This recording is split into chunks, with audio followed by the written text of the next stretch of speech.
All right, everyone, welcome into episode 134 here on June the 12th, 2024, nearing the summer equinox here in the Northern Hemisphere. I'm Nick Killov, as always, from Chattanooga, Tennessee, of these United States of America. And joining me from our adversaries today, in Americana, Sao Paulo, Brazil, it's Gus Tomazeli. And Gus, I guess you can say some things are always a tie. Yeah, that's true. And the streak continues. The last time U.S. defeated Brazil in soccer was in 1998. When I saw that fact, like when I saw that statistic, I was blown away. But yeah, we're gonna talk a lot about that because definitely that game kind of that game is the emphasis like of our podcast. Two countries, two Americas, all sports, and I'm kind of neutral. See, I have my Brazilian jersey and my USA hat, so I can say it's like I was rooting for a tie. I was happy for a tie. Definitely, we have a lot to talk about this game. Definitely because but my first take is Brazil creates a lot of chances, but can't finish. And tonight's game definitely wasn't a good night for Vinny Jr. I think Vinny Jr. definitely had an off night, which is sometimes happens to great players. I think Jr. had off night, but overall, I think it was a great match. Yeah, and first and foremost, I think when you look at this, you got to give a huge shout out to Matt Turner. Matt Turner Oh had a, yeah, a rough miss early on, but I mean, you got to remember back to the 22 Qatar World Cup, he was fantastic during that particular World Cup. And if you look back throughout the history of U.S. soccer for the past 15, 20 years, going back to Tim Howard, goalkeeper has tended to be the strength of the U.S. soccer team. So Matt Turner, I think he's growing into that role. I don't know if he's still on the Tim Howard level yet, but he's doing a fairly decent job. But you're right about Brazil being able to control the ball. The fact they own the possession of this game 60.9% to 39.1% for the United States. And they had twice the amount of shot attempts here. They had 25 shot attempts, 12 of them were on goal. The U.S. only got 12 shots attempts at all, and 7 of those were on goal. But as you said, at the end of the day, the only stat that matters is 1-1 is what you're able to get to the back of the net. And it felt like, Brazil had several chances to win that game, several huge chances, especially that last sequence of plays. I don't know who that is. I think it was number 7 who had a ball directly fall in front of him on the oh goal Vinny line. Jr. That's Vinny Jr. That's Vinny Yeah, Jr. Vinny Jr. Yeah. Um, just had a golden chance and just whiffed it to the right. Yeah, that's what I mentioned about my opening statement. Vinny Jr. had an off night. He clearly had a lot of chances. Clearly, he had a lot of opportunities, like in front of the goalkeeper opportunities, but he just couldn't deliver. Do Which you think I he's think, potentially fatigued from European play, especially oh, over for at sure, for sure, he didn't start against Mexico, and I think he was probably a little fatigued. But uh, his uh, his colleague at Real Madrid, Rodrigo, I think had a good night. He scored and had some chances, and he contributed to some assists. But the thing is, Neymar definitely is still needed. Neymar, I think when he's back, he's definitely going to be in the starting 11 of the Brazil national team. Like, Neymar is the differential player. Like, Vini Jr. is a great player. Rodrigo's a great player. Rafinha, I think, still in development. I think he might get to the Vini Jr. or Rodrigo level. He's not there yet. But definitely when Neymar is back and healthy, he is most for sure is going to be back in the starting lineup for Brazil. Definitely because he is the guy who can make a difference. He probably wouldn't miss one or two opportunities, but I think Brazil is in the right side. I think Dorival Jr. is finding the ideal team, but again, he's missing his key player Neymar. So definitely, he when Neymar's back, he's gonna have to find a way to put him on the lineup. But I mean, I guess the question is how much are you going to be able to expect from Neymar? Are you going to be able to expect a prime Neymar here in this tournament? Because when I obviously when we're watching Brazil tonight, there's no real player that really stands out, right? in the attack, especially when they're for the Brazilians. There is no Mbappe out there. There is no Messi out there. There is no Ronaldo that just jumps off the page. Brazil has a history of having players like Pele and Ronaldinho. Ronaldo, Romario, Yeah, Ronaldinho, Rivaldo.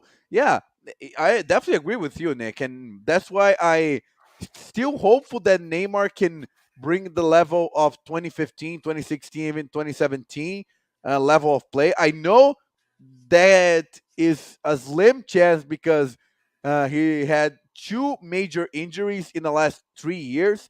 This last one, he's been away for almost a year, but he reminds me a lot of the Ronaldo dilemma when Ronaldo, the striker who played for Real Madrid, Milan, and Barcelona, when he was at Inter Milan, he had a very big injury in 2001 that almost jeopardized his career.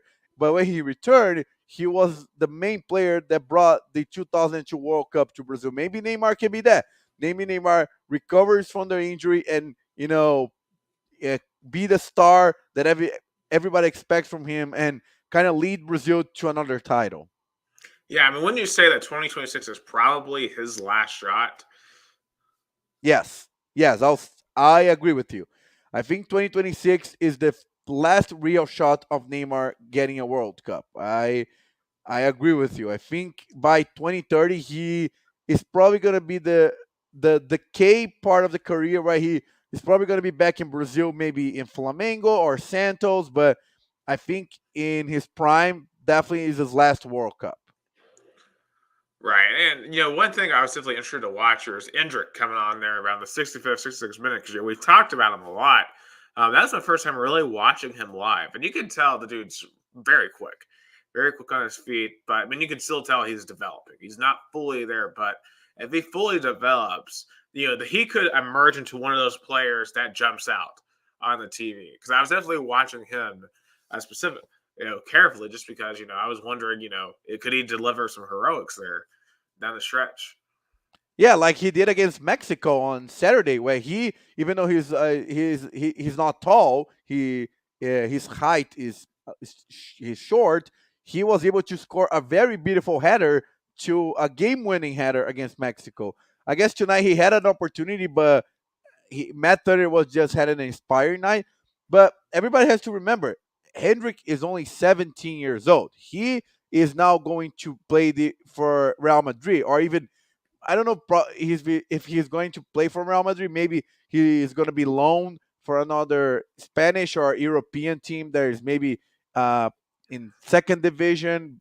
Because now with Mbappe, I don't see him being a starter at Real Madrid or having any opportunities. Because right now the uh, obvious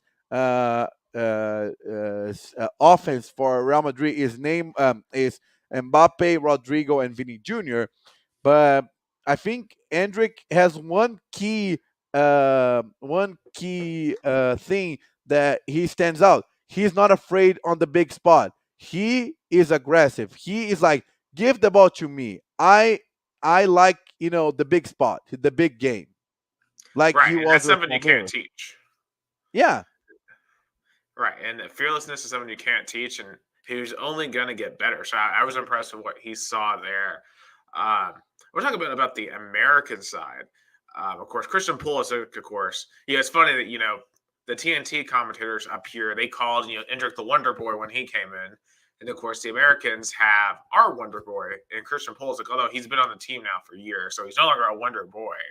He's at the point now where he has to be the guy for the Americans. And tonight he delivered with that beautiful free kick. That honestly was the most impressive goal I've seen him score.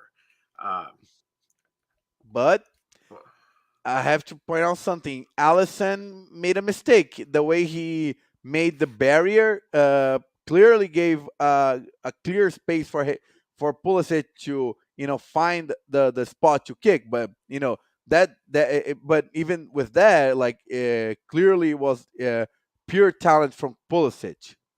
right, and and when it comes to Allison, he's been the goalie for a while now, and it feels like he's had some major letdowns Yeah, and some betrayals. like I was watching a Brazilian. a sports influencer live, and people were commenting that Allison, even though he's a great goalkeeper at Liverpool, it feels like he's not the same level with Brazil national team. And sometimes it happens. Sometimes you play better from for your club than to their national team.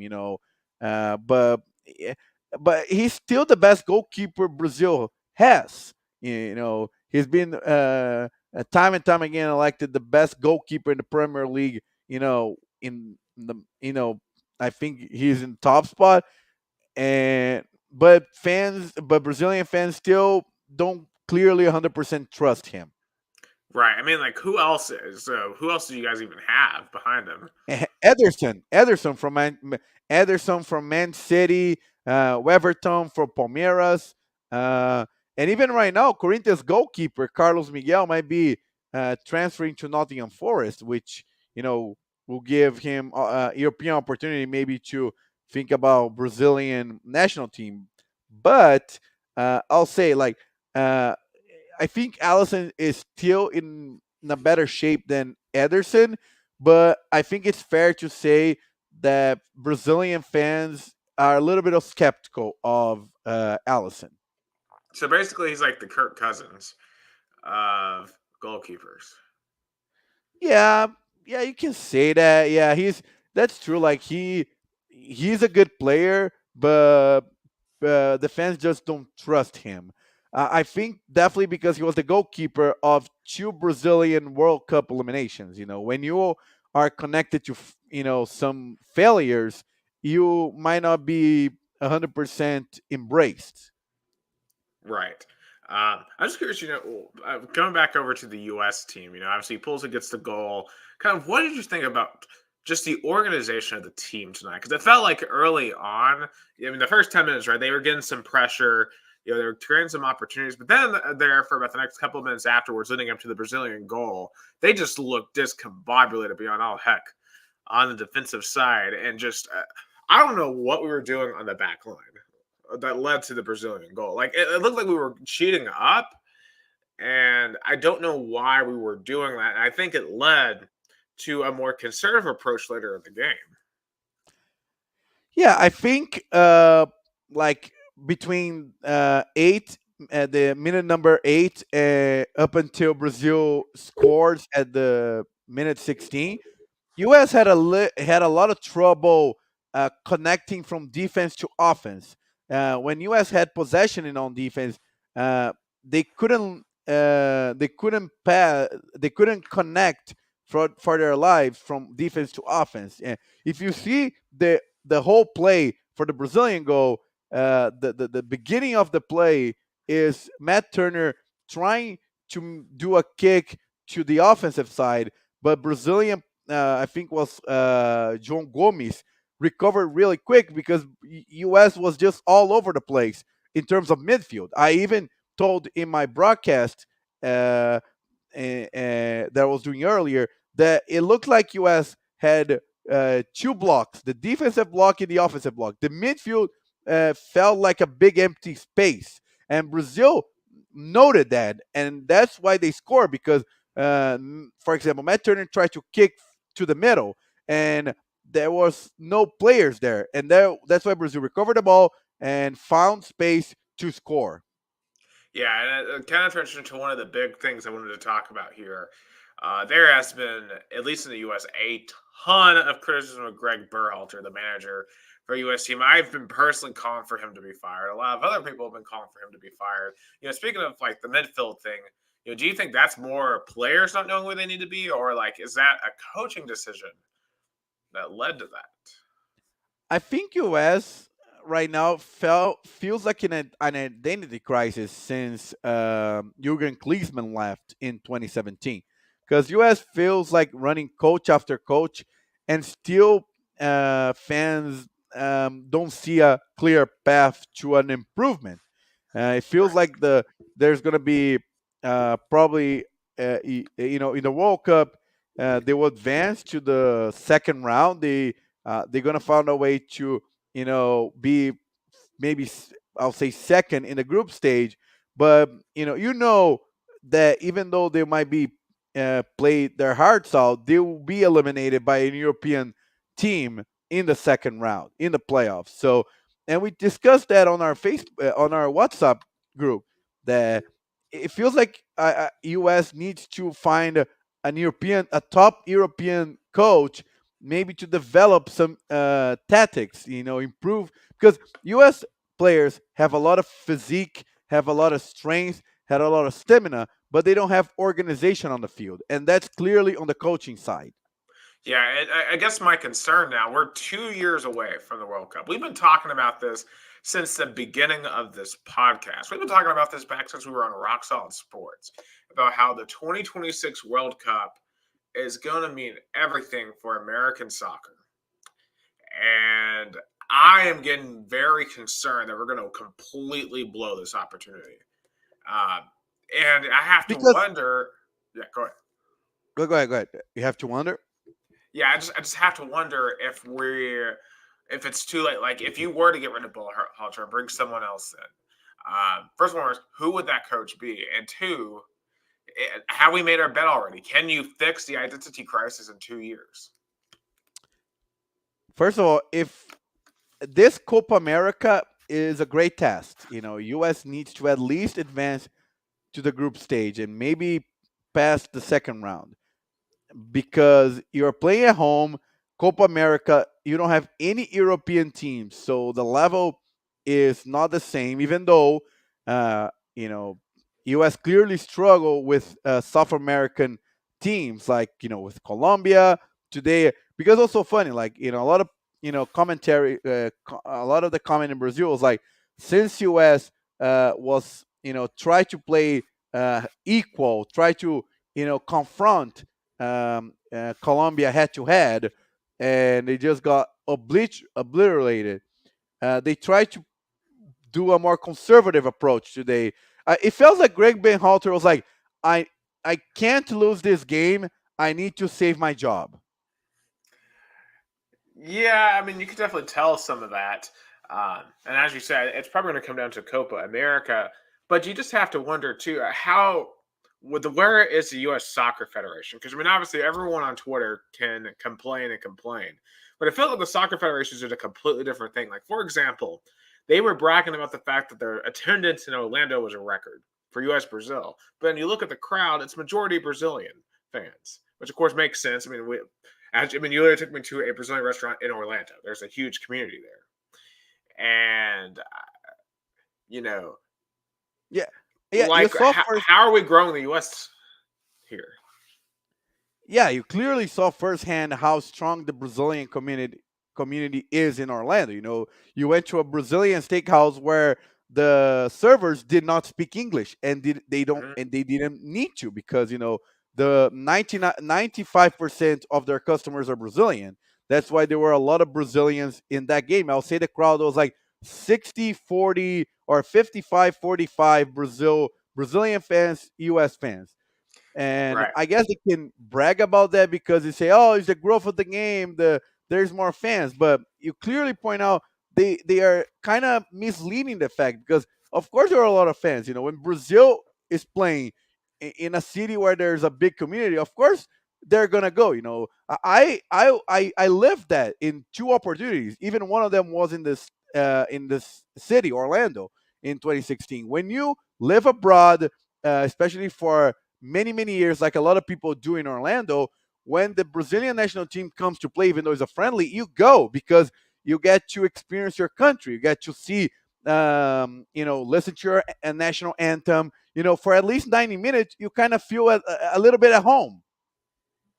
Yeah, and that's absolutely huge for Brazilians, and that's amazing, and I'm glad they get that opportunity. Um, but at the same time, and I guess this is just the American in me. Like, could you imagine, like in Rio de Janeiro or Sao Paulo, you know, Peru coming into Brazil, and somehow the crowd is like 60% Peruvian. Could you imagine that in Rio or Sao Paulo or Belo Mm. Horizonte?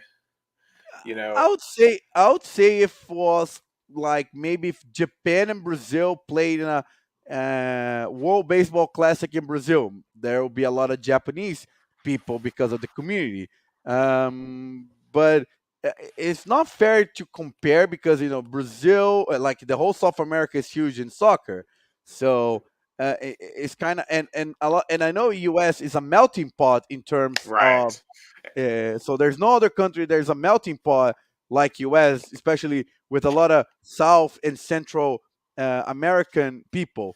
Right, But because I was reading some commentary online about how people said, they feel more connected to their home. Like a lot of Mexican Americans are going to root for Mexico, and Colombian Americans are root for Colombia, and it's really weird because obviously I'm in that camp where like I don't identify with another country outside of the U.S. Um, but obviously, I would argue a plurality of Americans do. yeah, yeah. But back to the U.S. Federation. One thing that kind of bothers me a little bit, and I think that's the overall point that I think you brought up is the U.S. Soccer Federation should be treating this World Cup with more, with more seriousness. I think they're treating it like another World Cup, business as usual, but it's not. But it's not. This World Cup can make a difference in terms of popularity in the game and the development of your nation in terms of talent. And they're just treating this World Cup like business as usual. Like we're gonna run, through coaches, like American coaches. If the U.S. Soccer Federation really took this opportunity serious, they would have go to any big European coach like a Jose Mourinho, Pochettino, or even Antonio Conte, or some high-profile European coach that you know is not coaching first level soccer, like he's not in Real Madrid or Bayern Munich or Chelsea or Liverpool or Man City, and try to offer a huge contract. Be like, hey, I know you are in decay in Europe, but you have a chance to coach the U.S. men's national team and kind of took this team to another level and make a huge difference. Jurgen Klinsmann took that opportunity, and I think he did a overall good job. I think they kind of rushed to fire him. Oh, absolutely. And step out for a second. I'll be right back, Okay. guys. No, okay, okay. But yeah, and in terms of the Brazilian side of things, I think Brazil is developing their team. Uh, Dorival Jr. playing with 4-4-3. Still missing Neymar. I think Neymar he can play a little bit back in the midfield. I think he can be a key component there. But I think Brazil did a good job, played well, missed a lot of opportunities, and it feels like they're ready for the Copa America. But I think for the World Cup they need Neymar. Um, Currently, right now, the NBA Finals are happening in Dallas, Texas. The Mavericks are down by 8. Boston 69, Dallas 61 with 6 minutes and 30 seconds into the third quarter. And definitely going to talk about that in a little bit. But yeah, it's an interesting situation in terms of how this game has been seen. The 60,000 fans, definitely a huge crowd at Citrus Bowl, a big stadium, beautiful stadium, by the way. But yeah, I think it's a great game. Yeah, that's true. I appreciate people watching on Twitter. Follow me on Twitter at Gustavo Tomazeli. I appreciate you watching us, especially after Brazil game. Dallas actually, yeah, the still 8 point lead for Boston. Yeah, All right, guys. Nick is I'm back, back. Yeah. Um. Anyway, but so let's get.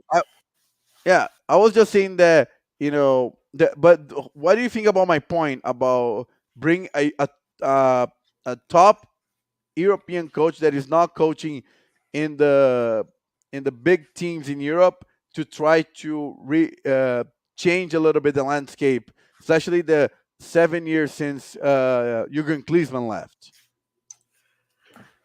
Yeah, it feels like that. This is now the time, right? With the talent that America has in There we go. All right. But the talent that America has now compared to where they have been throughout the rest of their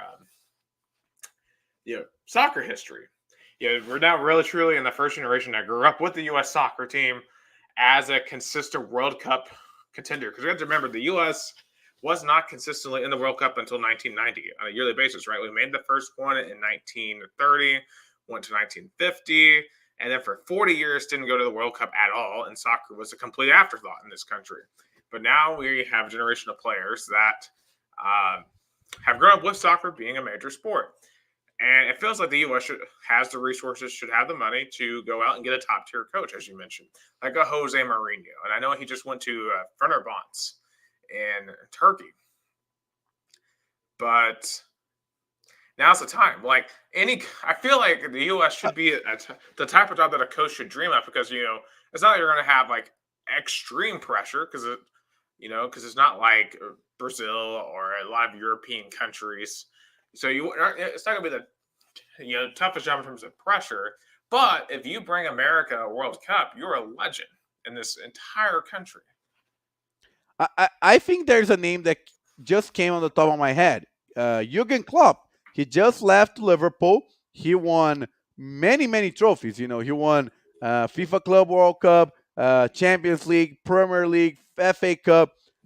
Why not try to convince him to coach US? Honestly, I would love that. And you have to remember that LeBron is a part owner of Liverpool. So maybe he's had that conversation like, hey, I would love to grow the game more in America. And you have to remember LeBron's nearing the end of his time in the NBA. Career. Yeah, so like, why not? That would be a Yeah, very interesting I suggestion. think definitely LeBron would help the U.S. Soccer Federation make a good pitch for Jurgen Klopp. I think it would be a major hire. He has a lot of charisma. I think he'll bring a lot of excitement to the fans. I think now that I'm thinking about it, he's the right coach. I think I mean, a he lot has of a lot of Liverpool fans in America too, so like instantly to have that name recognition. yeah. I don't know because he's not old. I don't think he's gonna be done with coaching. I mean, he left Liverpool, but I don't think he's gonna retire. He's still, uh, I think, very much young. I think he's only I mean, he's 56 literally years. he's my parents' age. Yeah, he's 56 years old. He For a coach, if it's a young age. Belichick coached almost through his 70s, so he has, I think, at least 10 to 15 years of a coaching career. Yeah, and Klopp has that doesn't give a crap attitude that I think would endear himself to American fans. And yeah, now that you say that, I would love that hire. I mean, think about the U.S. women just hired Chelsea's manager, Emma Hayes. So, like, you've already gone for the Premier League on the women's side. Why not go back to the PL on the men's side? Yeah, that's a great point. Um, you know, I wonder if he left Liverpool because he knew he would have a shot in a country for a World Cup, and US might be that. I don't know. Right. And so I guess the question is, what does, um, in theory, what does Greg Berhalter have to do in Copa America to keep his job? Because it starts next Sunday. Bare minimum, advanced to the second round. Bare minimum. Right. Because we're in the stage with Uruguay, Panama, and Bolivia. So Yeah, I that's would very doable. I Very would guess doable. we should be Panama and Bolivia. Now, granted, we lost to Panama last year in the Gold Cup, but that wasn't like a full U.S. roster either. Um, but still, now Uruguay, I don't expect to beat them, but Panama and Bolivia, you should at least beat them. If you're finished under either one of those two teams, fired immediately. I agree. I agree. That's why I point out bare minimum quarterfinals, bare minimum. Semifinals, it's a mild success. Final, I think it's a step up and a champion, especially against Brazil and Argentina. I think, but if that happens, the U.S. Soccer Federation will definitely keep Greg Benhalter until the World Cup. Then I don't think he will be fired because he'll point out, hey, we won a major tournament with Brazil, Argentina on it. So if he wins the Copa America, then he won't be fired, no matter what happens between now and 2016, 2026. But I think if he's eliminated in the first round, he's time to go. Oh yes, absolutely. Um, Especially after what happened on Saturday with the 5-1 loss to Colombia. Now, admittedly, I didn't really get to see this match, um, but still, we shouldn't be losing to anyone 5-1. I understand Colombia is a really good team, but still, we should be beyond blowouts like that, and it's just can't have any more of those in this tournament. Yeah, as you point out, great. Copa America starts on next week. Uh, I believe the first game, actually, I think it's going to be on next Thursday. Next Thursday with Argentina and Canada be the opening match. U.S. plays on Sunday night against Bolivia. Brazil plays on Monday night against Costa Rica uh, for the first week of the group stage. I think for those first two matchups, I think U.S. and Brazil should run through. I would say so. I think they'll win. U.S. and Brazil should win their opening matches for sure. Yeah, so still definitely going to be an eye on the Copa America 2024. Right, The second time. and just to briefly mention, even though it's not really either one of our countries, Euro 2024 starts this weekend as well, with Germany and Scotland on Friday. So, just if you didn't know, now you know. And just a quick comment. Definitely, it's a lot of pressure for Germany because they're hosting. And since that title in Brazil in the World Cup, there has been failure after failure after failure, with the last two World Cups being eliminated in the group stage. So definitely Germany is the nation, the team with the most stakes at this European Euros. I mean, obviously Germany has a lot of stakes, but I feel like for England and God, I can't remember their coach's name. Um, well, England's manager. I feel like Oh, he Greg has so Southgate. Southgate, Gareth Southgate. He has so much pressure as well because I know they have been kind of wavering heading into this tournament, and I've seen some of the Brits were not happy with him heading into this. Especially, I think psychologically losing that the Euro 2020 and 2021 final to Italy in Wembley. I think that's still ringing in the back of many British minds. Oh yeah, that's for sure. It was a traumatic game, definitely because of the. If it's said that the chant "football's coming home" is maybe is a curse chant because it felt that would have that was going to happen in 2021, but it didn't. That's why Gareth Southgate, even though if you analyze it, is not a total failure. He did two great World Cups. I think he made the semis in 2018. Made a very deep run in 2022. The Euro finals in 2021. But the British haven't won a tournament since 1966 World Cup when it was played in England. So for the country who created soccer, this drought definitely puts a toll on it. Oh, absolutely. So that's going to be exciting. Definitely a lot of good soccer this summer.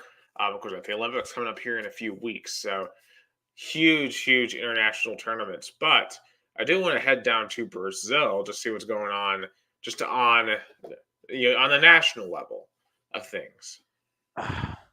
Like first of all, Corinthians. I mean, I don't even know where to start in the Corinthians mess. It's uh, Corinthians president Augusto Melo gave a press conference. It felt weird. It felt a lot of a lot of contradictions, a lot of misinformation. He feels lost as a Corinthians president. Definitely a lot of you know I won't say scandals, a lot of shadow, a lot of sketchy things happening. The sponsorship that was supposed to be the largest sponsorship for any soccer club in Brazil, but now it got canceled after 6 months because of a corruption allegation. And Corinthians is still in the bottom and not in the relegation zone, but they tied on yesterday against Atlético Goianiense after having a 2-0 lead. But off the field, on the field, Corinthians has some troubles, but it's still not outside of the relegation zone. I think it's fine, but for a big team like Corinthians, this situation stinks. But off the field, things are chaotic. Yeah, it feels like the recipe for relegation. That's why it really feels it. But yes, right now Corinthians is the 15th place. Palmeiras plays tomorrow. I'll be there covering Palmeiras and Vasco. Palmeiras definitely missing Endrick, you can tell, but now Abel Ferreira needs to find a way to, new team without him, and I'll be there watching as well. But overall, Botafogo back to first place, winning against Fluminense. The big question, Nick, Yeah, Botafogo made it to the first place, but they can keep it. I would bet not. Especially once Palmeiras gets their players like Endrick back. Or if Yeah. they can keep it Endrick, or I mean, it's still got other players who can get back as well. And plus, that you got to get Dudu. through Libertadores and Sudamericana. And as we kind of have seen the past couple of years, those teams, once they get through those other competitions and they actually put their full force into the national competition, they can go through. But for, kind of like we talked about last year when it came to Botafogo, they've got to build a lead, and they got to find a way to be able to at least tread water once you build a lead. Because last year they just sunk through the ice. Yeah, it was a traumatic experience for Botafogo fans. And definitely right now, even though they're first place, they're not having any hopes. They're like, let's put our foot down, let's keep it low, because we had our share of hyping up and going down. So that's definitely something Botafogo fans are like, we are not on top of the world. We are playing one game um, at a time. And speaking of Botafogo and Palmeiras, I mean, they're gonna match up in Libertadores. I'm really curious about how it's gonna go because on and off the field has been a lot of heat between those two teams, especially after the 4-3 game. That's what I'm most curious about. But and Rio Branco is back on Saturday for the Paulista Cup after 7-year absence. We're back at Paulista Cup at 3 p.m. Brazil time, 2 p.m. Eastern time, playing Primavera from the city of Indaiatuba. And everybody's like, we're confident, but we know we are the fifth force of our group because Rio Branco is playing with teams with A3 and A2 level, and they just won the A4. So now it's going to be another level, but it's a good thing. There's no relegation, there's no pressure. Fans, the media knows that there's no high expectations for Rio Branco in this tournament. Right. Just go out there, just play loose, and hey, maybe you can pull off a couple of upsets. Yeah, And just, and and get better. Get better. That's all you can do. yeah, and if you keep advancing at least to the finals, you are at least in Brazilian Cup or the fourth division nationally. So if you made it to the finals, at least you get to play in one of those tournaments where for Rio Branco fans would be huge. That's a major step up for a team that was like 2 years, literally last year was almost relegated to the fifth division in the state of Sao Paulo. So, And you but said that like the club would probably choose the cup.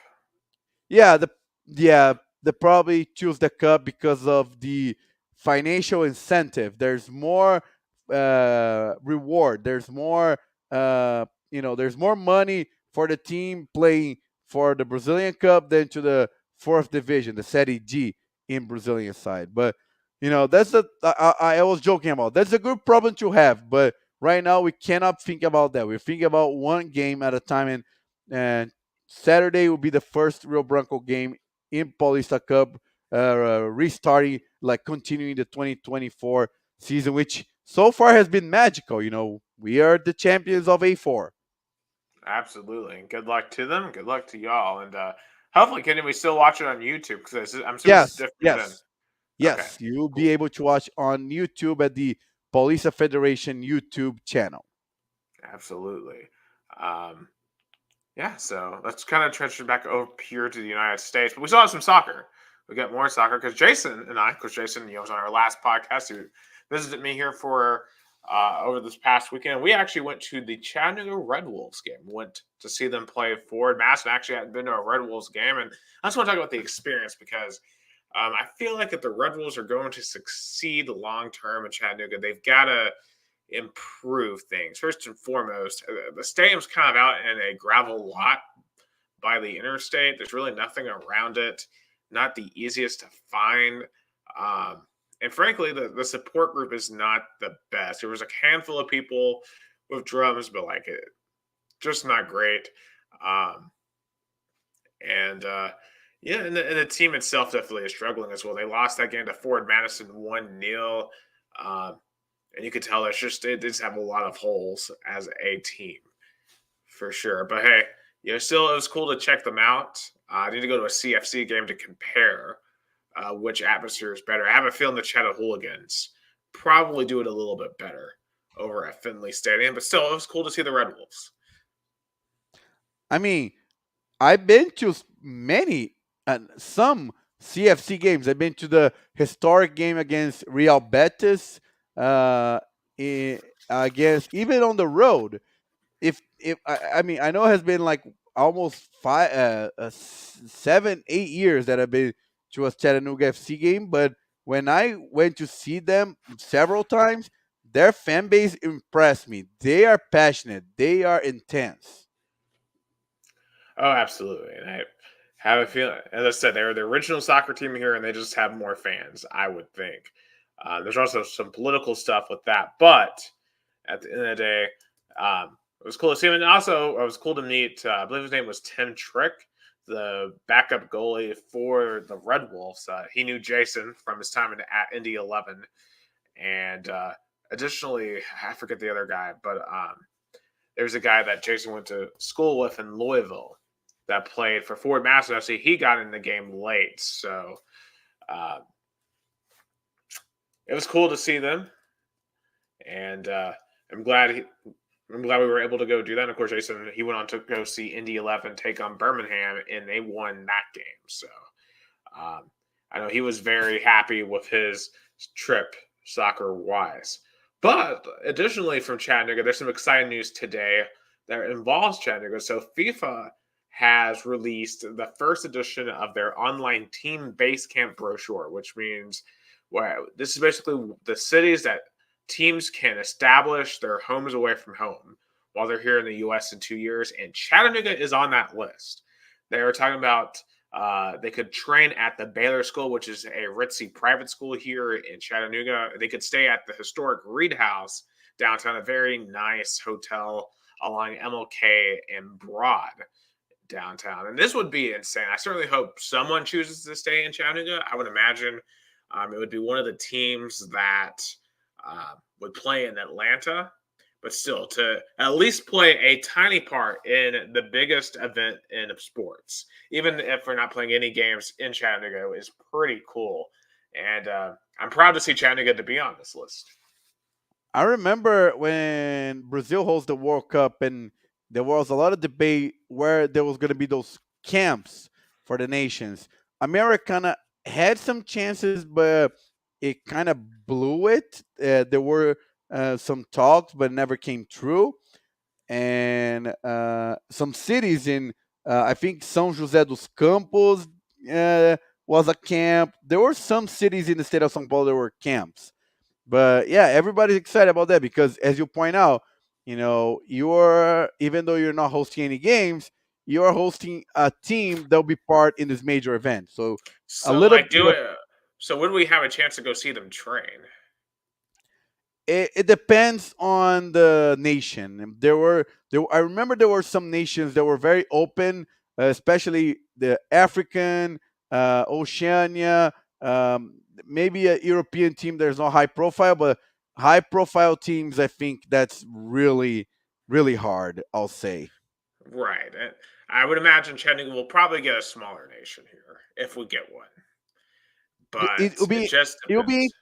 it'll be interesting. I think if it's Germany because Volkswagen is really entrenched in Chattanooga.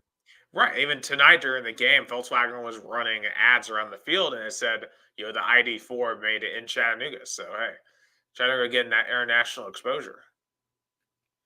So, Yeah, so it would be cool if Germany is. I don't think Brazil will be one. Brazil will probably try to go with the city where there's some Brazilian connectivity. right. Right. And Germany would make a lot of sense for Chattanooga, but of course, it all depends on where everyone gets selected. Of course, the U.S. is going to be on the West Coast, so I don't know where their base is going to be. But um, I see also just looking at some of the other sites here. Of course, you got Atlanta, Dallas, Green Bay is one with Lambeau Field. Louisville is also on there. St. Louis, San Antonio, Salt Lake City are all potential sites. So very, very cool. I hope that we are able to get a team here, and they get to hang out in our wonderful little city here in Southeast Tennessee while they're here in the United States. So yeah. Anyway, switching over into basketball. Before we get into the finals, I do want to acknowledge the passing of Jerry West. You may know him as the logo for the NBA. He is the logo. Of course, he was a player well ahead of his time. He played back in the 1960s and 70s. He played all for the Los Angeles Lakers. In fact, people think of Kobe as the Laker. Um, I would argue that Jerry West is truly the Los Angeles Laker because he was a player for them, a coach for them, a longtime general manager for them, and won hand over fist championships as in any role that you could imagine. And you know, for the time, you got to remember he played it in a time before the 3-point shooting line existed, but he still shot from deep, even though it was just twos, and was so efficient at it. And you really look at some of his old tape; it's like watching an old school Curry before strategies to maximize the 3-point line were invented. And Jerry West is one of those rare old players that would have translated into the modern game. And of course, what he was able to do as a general manager between 1980 and 2017, some of the teams he built with Magic, with Shaq, with Kobe, um, just so impressive. So impressive what he was able to do. And of course, he went to the Warriors later in his life as well. And was able to win some with them. So it's just, I mean, he is, one of the most, if not the most important player in NBA history. Obviously, Jordan's up there. Uh, Magic's up there, Larry Bird's up there in terms of most important player. But I mean, he is literally the logo. If that doesn't qualify you to be the most important player in your sports history, then I don't know what does. I mean, it's rare to lose someone who is so ingrained in American pop culture. Because, like, you look at the logo, you may not know who it is, but it was him. And he has left a huge legacy. I think he's in most. I think I was listening to like Colin Cowherd today, and one thing that he pointed out, I agree with. Jerry West is NBA. He is basketball. I mean, you point out he's the logo because he symbolizes what basketball was on the court, and then he was a star off the court with some of the great teams that he was able to build. Right. And it also, too, it's just a great American story, too. He's from West Virginia. Obviously, now one of the probably the poorest socioeconomic states as well, and being able to come from that to be what he became. It's true. I mean, it's a true American story. Um, and yeah, just Yeah, obviously, really sad to see him go, but you have to celebrate the life that he led and and the impact that he has. So, you know, definitely rest in peace to him. And thank you for everything that you gave us through your sports achievements. Oh yeah, rest in peace, Jerry West. You did a solid. You are a basketball legend in US and around the world. Absolutely. It's nothing better than some NBA finals here tonight. And it's looking like it's going to be over here for Dallas. They were actually leading in the first half of this game tonight, but they are now down by 14. Make that down 11 now, 91-80. And looks like that might have been a 4-point play.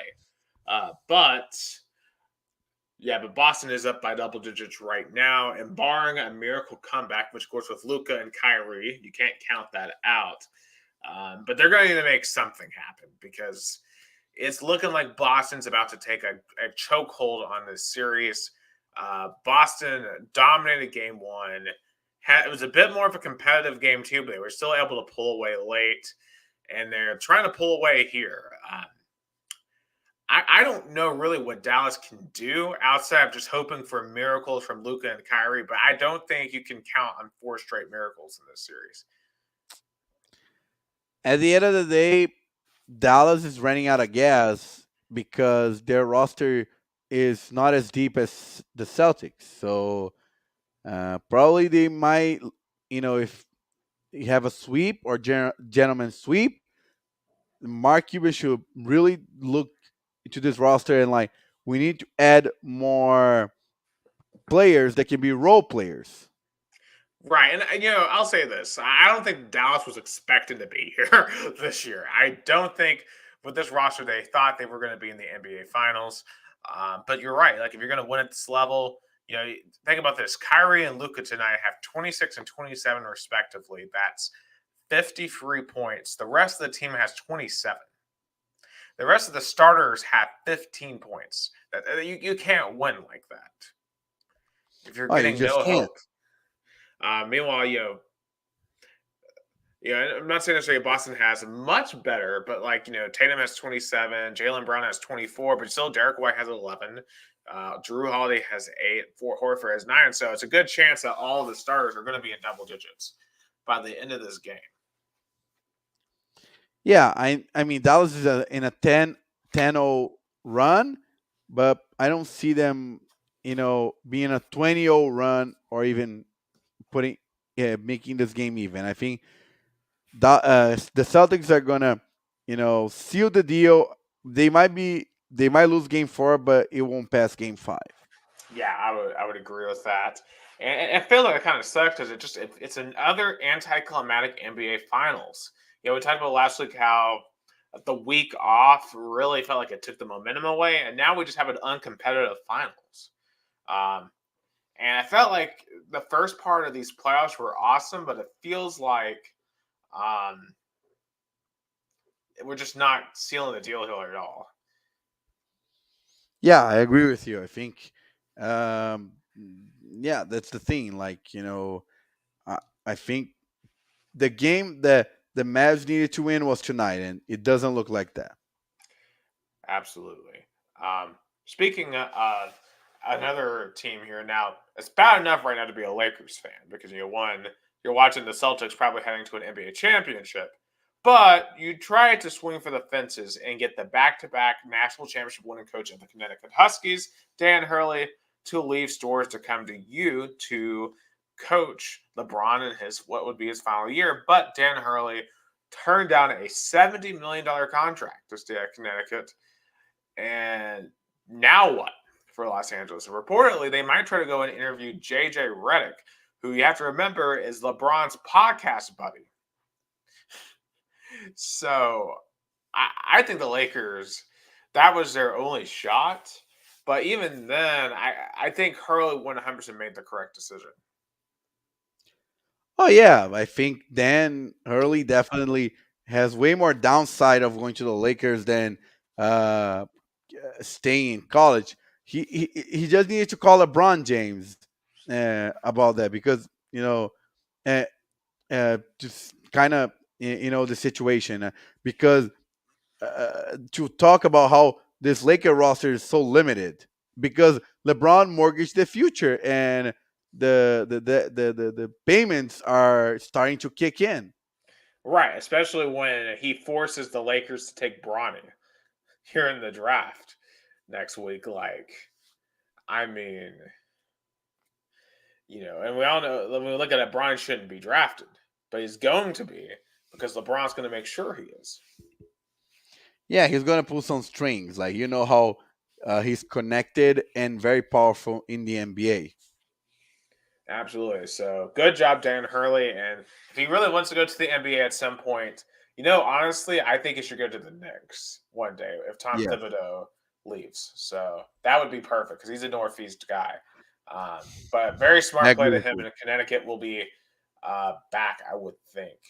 Um, Additionally, Adam Silver, he told, I believe it was the Celtics regional broadcast, kind of like their pregame show for these finals, that the NBA is looking at three potential expansion series right now, specifically Seattle, Las Vegas, and a bit surprisingly, Mexico City.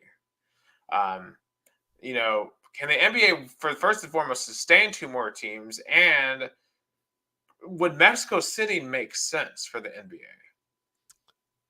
I don't know. I mean, because the NBA not even if the NBA, it makes more sense London to have an NFL franchise than Mexico City having an NBA franchise.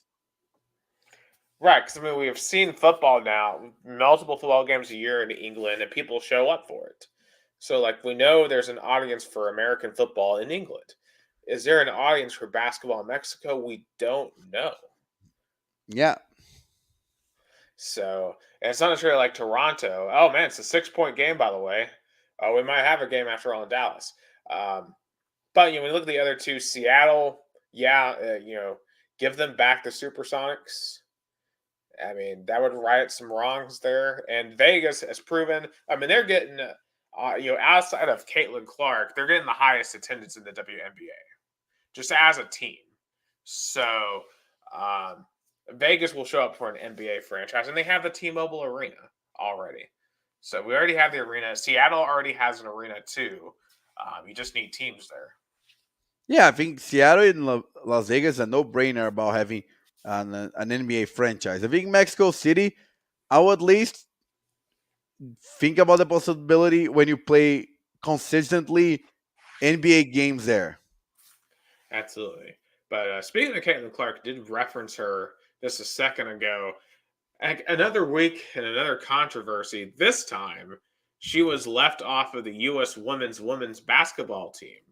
And there's a lot of discussion once again. Some people thinking that, oh, this is a huge missed opportunity for the U.S. Women's Olympics team. Why would they not pick her?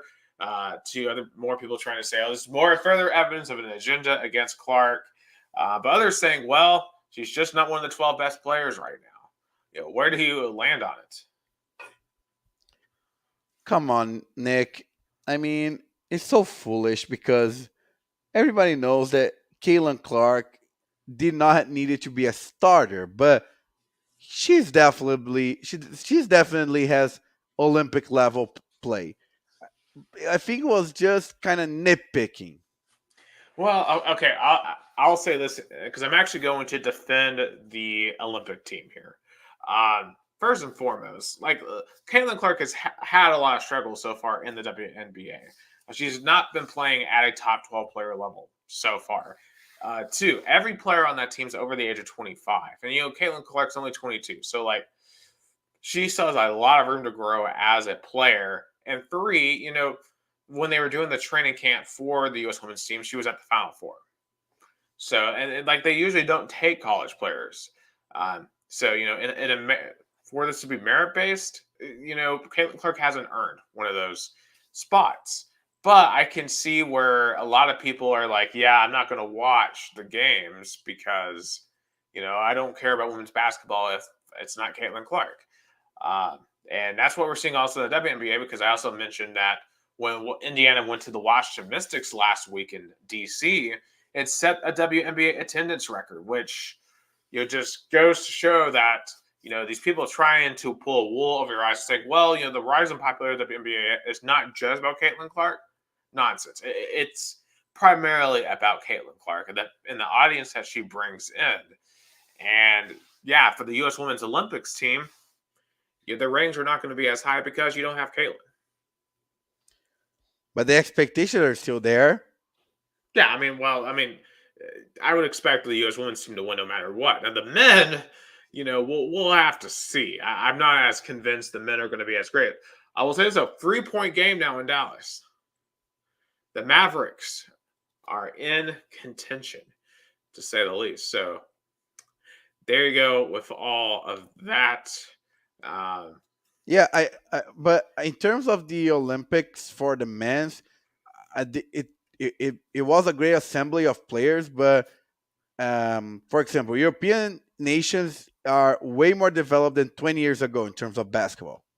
Yeah, and I wouldn't be surprised if France took out the U.S. Yes. in this. So anyway, so quickly over to the Stanley Cup Finals. Florida and Edmonton. And Florida off to a 2-0 start in this series. Won both of the first two games by 3 goals. But unlike the Dallas-Boston series, I don't think this is quite done yet. Because Edmonton's going to be rocking tomorrow for sure. And I think the Oilers have a chance to slingshot themselves back into this series. I kind of get like a Penguins Predators flashback watching this series, especially if Edmonton can win at home in Manitoba. But if Florida can win either one of these two next games in Edmonton, it's over. Yeah, I agree with you 100%. With how important this game is and how Edmonton has to secure home field advantage.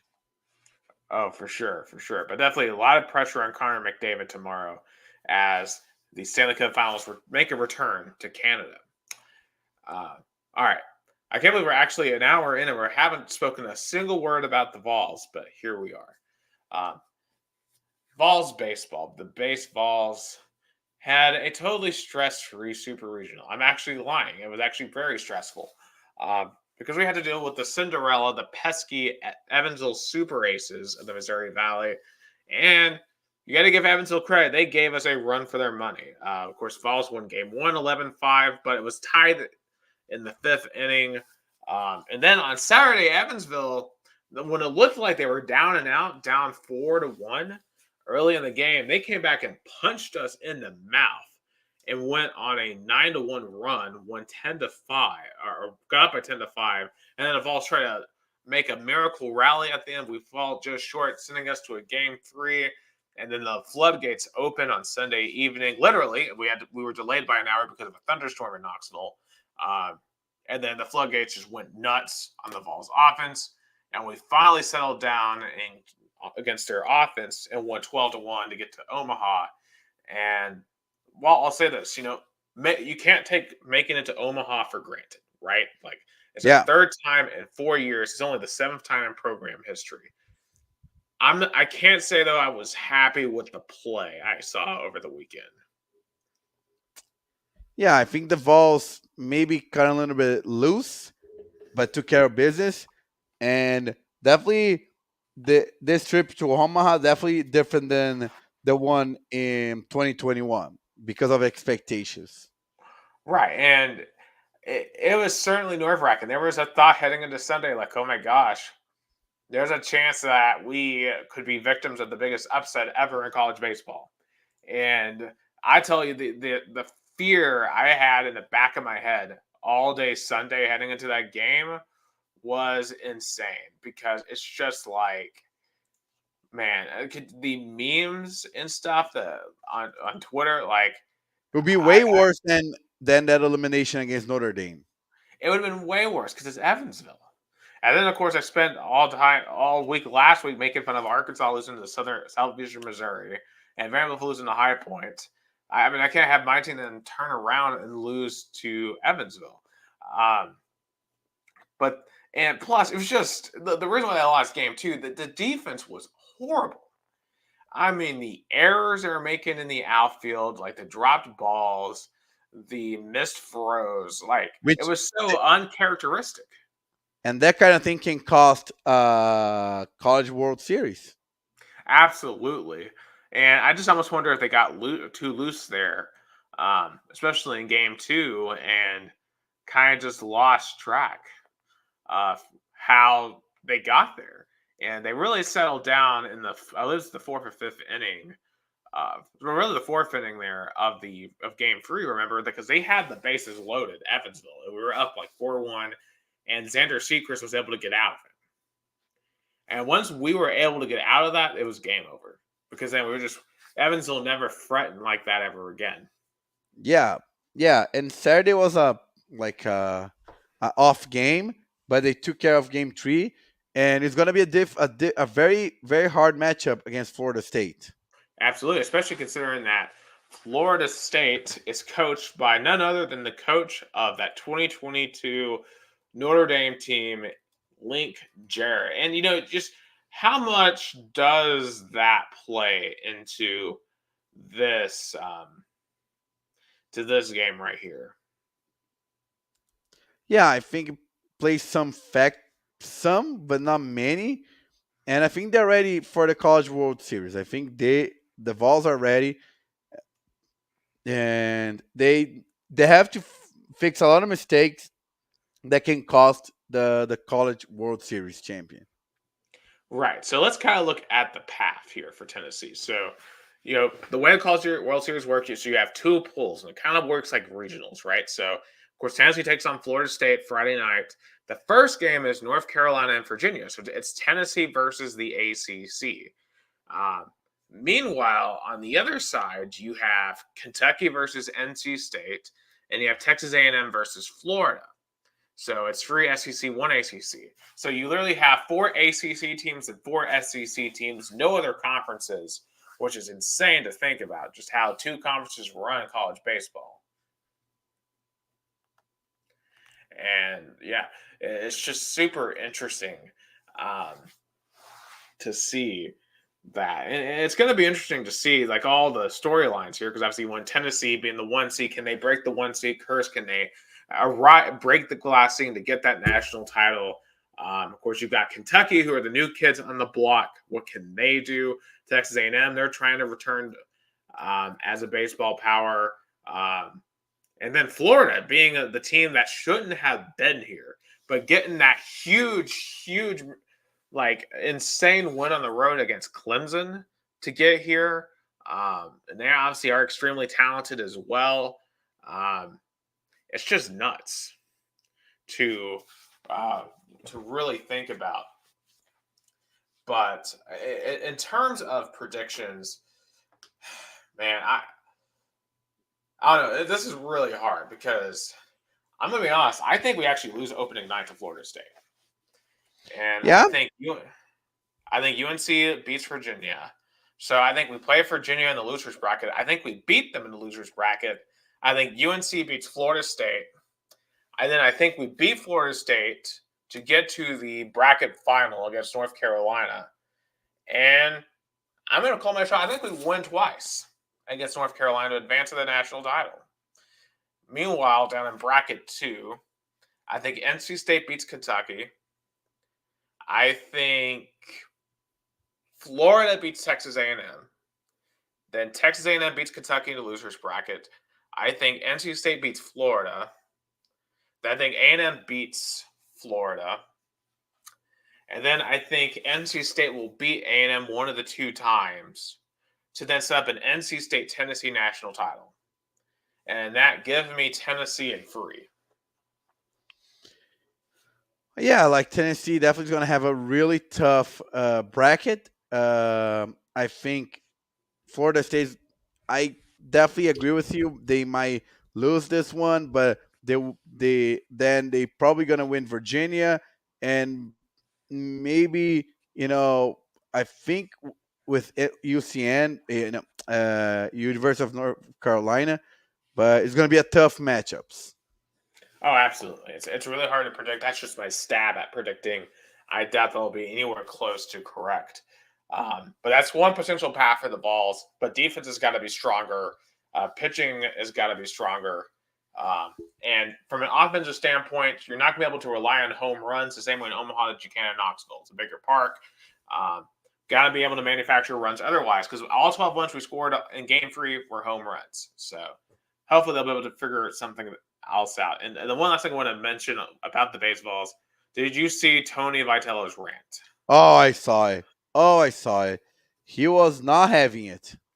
Yeah, because the reporter from Evansville came down and was like, well, is this season a failure if you lose? Which, I mean, I'm going to be honest, as a Tennessee fan, yeah, I kind of would have been. But I get where he was coming from, and I get what he was talking about. And it's just such a motivation speech. And you can see why people come and play for him. Where you're able to get Oh such yeah, talent. he's a very intense but very caring coach, and that makes a difference. Absolutely. You know, one thing he mentioned this week as well is he basically confirmed why Chase Burns left, because he mentioned that when Maui Ahuna came last year, he'd gotten an NIL deal, but an outlet had miscorrectly reported that he had gotten $250,000, and that really made Chase Burns mad, and that's why he left to go get more money elsewhere. So he kind of alluded to the fact that the NIL had to kind of torn apart that locker room last year, so to kind of insinuates why they struggled a bit last year during the regular season. Yeah, Tony V was just trying to find the balance of his roster. And looks like he did, and he was just trying to protect his players in the press conference. Absolutely. Um, yeah, just some quick last notes here. My Atlanta Braves are struggling, Gus. They are not good right now. They got swept by Washington. Ever since the Acuna injury, it's falling apart. And granted, we have made turnarounds in the past. 2021 was was one of those times where they came back and won the whole thing. I don't know if they're gonna be able to do it again. It's not great. The Phillies are on fire right now. The Dodgers, they just beat the Yankees in a big series. Um, I'm not high on the Braves' chances to win a World Series, but hey, they're still technically in the playoffs right now. Maybe they can figure something out. Quick racing note: Kyle Larson won a Sonoma. Pretty chaotic race, came down to strategy. He got his playoff waiver back, of course, as we mentioned last week, so he is well on his way to being a top tier championship contender. Thankfully, Fox is done. Glad to see NBC come back. They're much better at just covering races, and they will start this weekend at Iowa, which will be hosting their first ever Cup race. I don't know how this is going to race. It's kind of similar to Richmond. I don't think it's going to be the most exciting race, but always interesting to see a new track on the schedule. And last racing note, Fox has officially acquired IndyCar TV rights, which means they will be covering the Indy 500 next year, which I'm not looking forward to because Fox, as I've mentioned, with Maybe NASCAR hasn't been the best. maybe they'll learn their mistakes and be a better broadcaster. Oh, for sure. I certainly hope so. Maybe Mike Joy will get a shot to the Indy 500 because that'd be pretty cool. He's done NASCAR for decades, so it'd be cool to see him get the biggest race in America. But that's all the time we have for Two Countries, Two Americas, All Sports, the only American and Brazilian sports podcast on this night where the U.S. and Brazil drew 1-1. But on this podcast, everybody wins. For Gus Tomazeli down in Americana, Sao Paulo, Brazil, I'm Nick Hill in Chattanooga, Tennessee, United States. Future World Cup sites, and you're having listening to this show.